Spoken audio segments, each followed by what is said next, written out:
সকাল সকাল গুলশান থেকে রওনা দিলাম।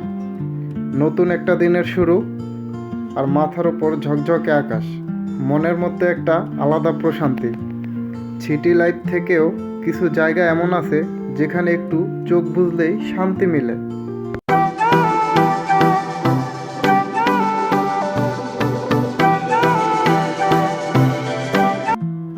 আমরা এখন আছি বিজয় সরণির মোড়ে। চোখে পড়ছে বিশাল এক বিমানের ভাস্কর্য। একদিকে শহরের ইতিহাস আর অন্যদিকে আধুনিকতার ছোঁয়া। পাশেই চলছে মেট্রো রেল প্রকল্প, যেন পুরাতন আর নতুন ঢাকার এক চমৎকার মিলন।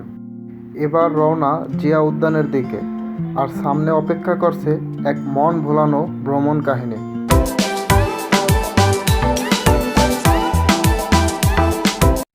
অবশেষে জিয়া উদ্যানে প্রবেশ করলাম।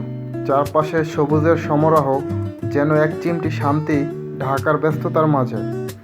হালকা বাতাসে গাছের পাতা দুলছে, পাখির ডাক, এমন পরিবেশে মন নিজে থেকেই রিফ্রেশ হয়ে যায়।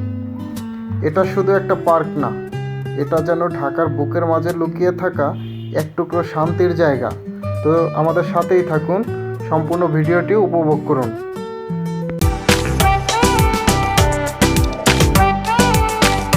এটা কি আইসক্রিম নাকি প্রেমের প্রথম চুমু? মুখে দিতেই শরীর ঠান্ডা, মন গরম। আহ, এমন স্বাদ লাস্ট পাইছিলাম ক্লাস 3-তে প্রেমে পড়ার পরে। সিঁড়ি বেয়ে একটু একটু করে উপরে উঠতেই সামনে বিশাল এক মসজিদ, ঠিক পাশে জিয়াউর রহমানের মাজার। শান্ত আর গম্ভীর্যপূর্ণ পরিবেশ, যেন ইতিহাসের নীরব সাক্ষী। আর দূরে চোখ রাখলেই দেখা মিলছে বাংলাদেশ জাতীয় সংসদ ভবন। লুই কানের অনন্য স্থাপত্যশৈলী, যা আমাদের গর্ব আর পরিচয়ের প্রতীক। একই জায়গায় ইতিহাস, ধর্ম আর রাজনীতির এক অপূর্ব মিলন।